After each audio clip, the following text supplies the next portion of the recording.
Hello everybody, and welcome back once again to 539 Productions, and once again the Lansing, Michigan area. We are here again at a historic 1800s graveyard. This one seems to be in a little bit better condition, but has a very interesting memorial right in the center that seems to list most of the people here, or it may be the war veterans, I'm thinking.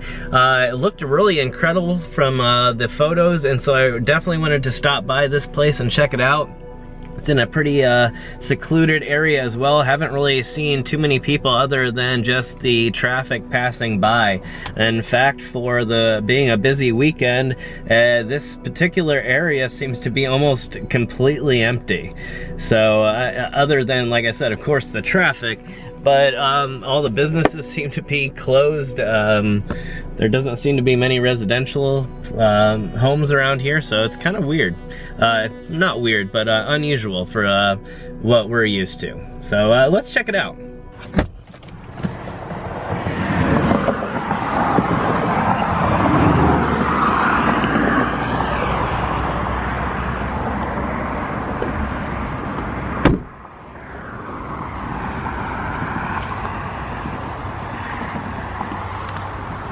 Place has definitely been restored. You can see nearly brand new looking metal fence here, and this is the monument here that I was talking about, and it looks like everyone that is here has been accounted for and named on this sign, which is really kind of interesting.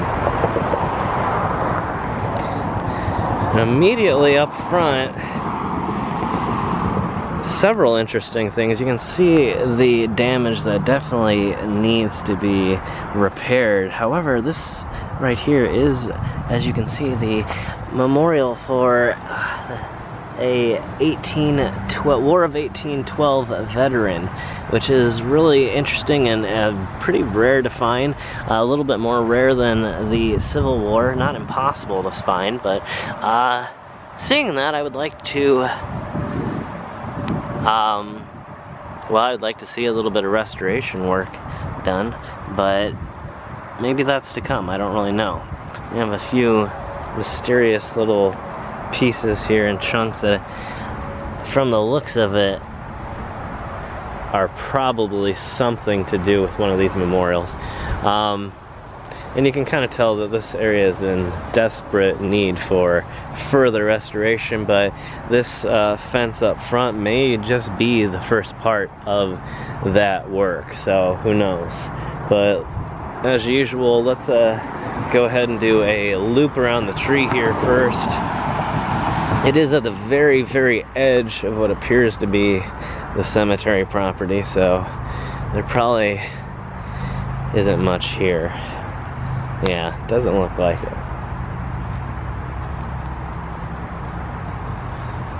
But quite a few pieces that have been toppled over the years. I don't think this is any evidence of anything, but you can see tractor tire marks, but I think that's actually just the lawnmower that comes through when they mow it, and I'm not really thinking that has anything to do with any of this here. But lots of natural damage here, and another one that's slowly being buried over time. And what's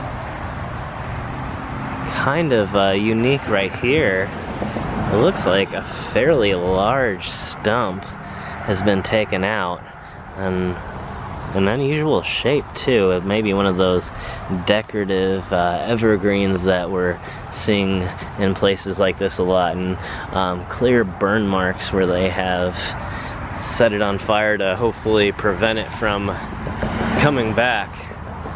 Another interesting name just because of how close it is to another famous name at Truman Rockwell, and there's a famous, obviously, artist named Norman Rockwell.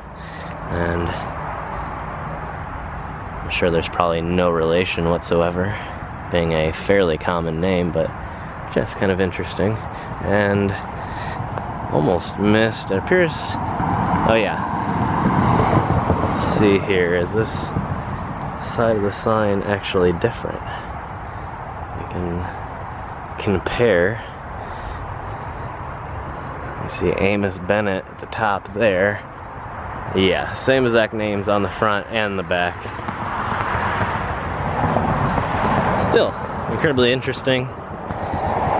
And why not put it on the back as well? Because if there wasn't going to be anything back there originally, you might as well put the information on both sides so people can read it whenever they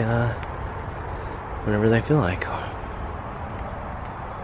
And here we have a family stone and a updated GAR marker, Grand Army of the Republic, meaning most likely a Civil War veteran here. Let's see, the years definitely line up, 1843 to 1926, which would have put Charles, which is most likely the person that served, although maybe there could have been some medical positions back then. Things were obviously different and not as equal, so most likely it was Charles, and Charles would have been in his, it looks like mid-20s, mid to late 20s, when the outbreak of the war called him off to battle.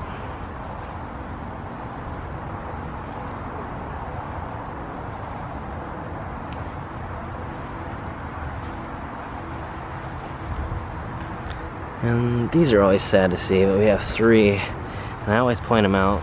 I know that you all are probably well aware of them by now, that we have the three base stones here with no corresponding memorials. Thankfully though, the sign exists up front, and you can see there was something here. It looks like this tiny piece was probably replaced and put there, and there was originally something else here, and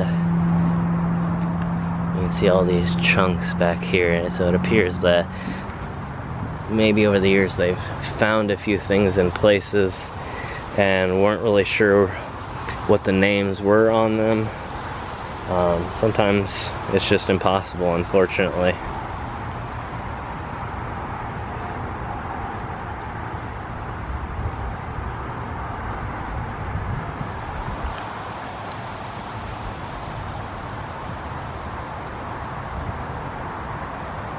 Whoa, this was originally, it looks like a fairly tall, maybe one of the probably 3 to 3.5 foot tall markers that we see, the really thin ones that actually fall apart quite often.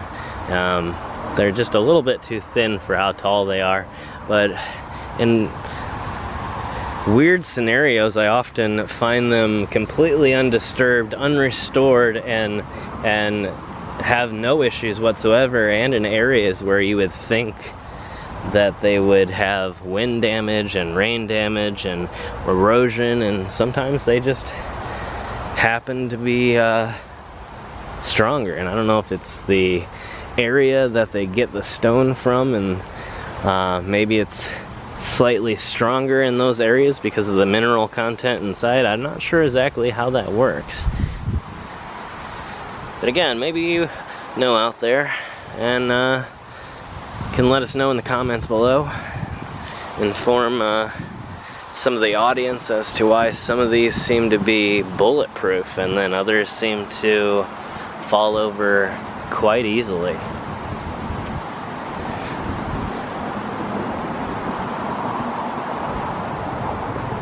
Very interesting place.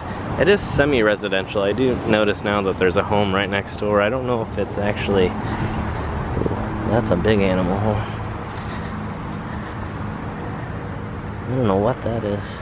That might be a groundhog hole.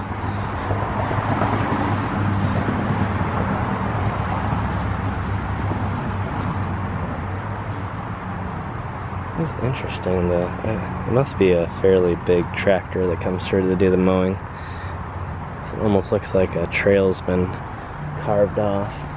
And we can see that, like the last place we were at, if these episodes are indeed in order, the fence does go off in the distance.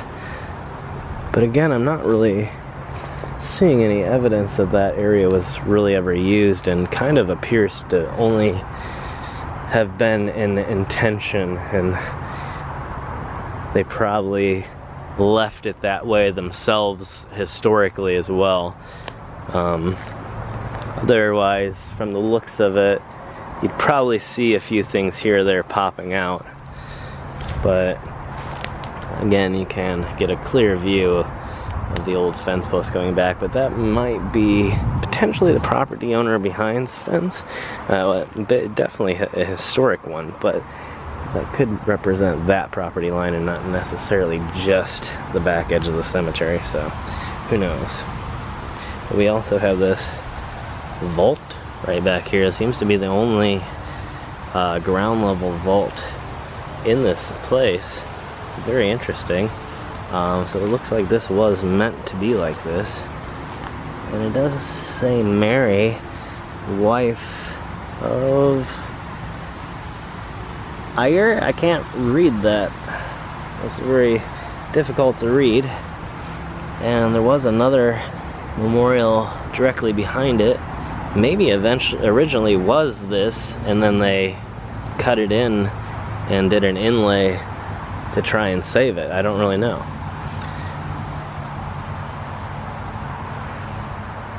I was kind of hoping to find then the corresponding.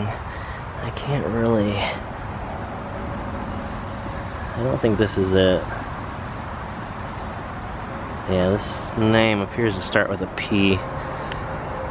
And so maybe originally there was another vault right here. And this almost looks like a gigantic anthill.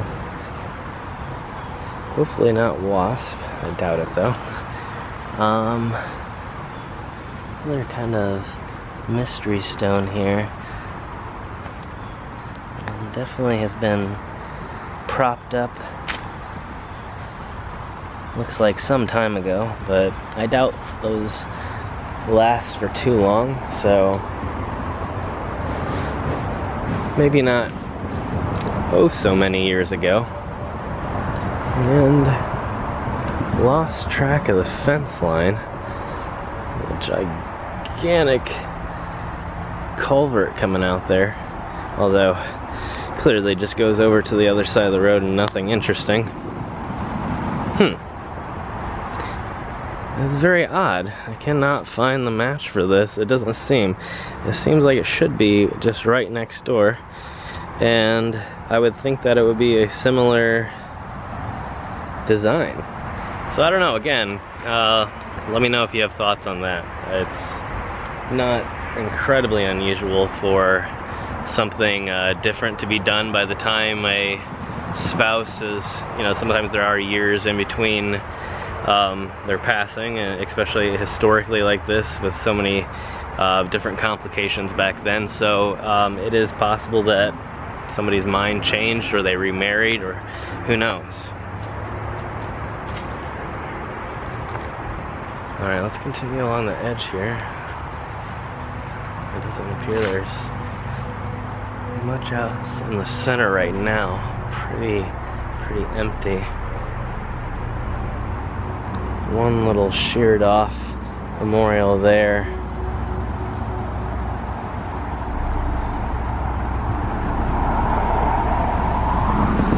And I don't see anything stuck in the brush.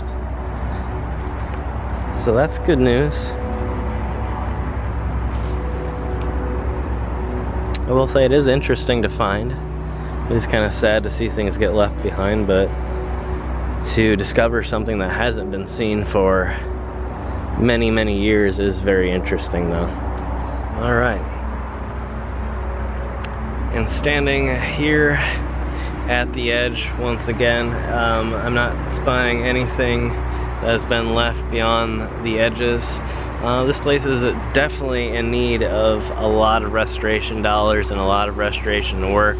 So again, if you're in the area and you want to donate some time or money, it'd be a great thing. This is the Foot Rockwell Cemetery in the greater Lansing area in Michigan. So if you have the ability, help out, it'd be great. Otherwise, thank you for watching this episode over on 539. Don't forget to hit the subscribe button if you're liking these adventures. And of course, it always helps to give the video a thumbs up if you like it, so that the YouTube algorithm knows to recommend it to other people as well. So thank you all so much. See you soon.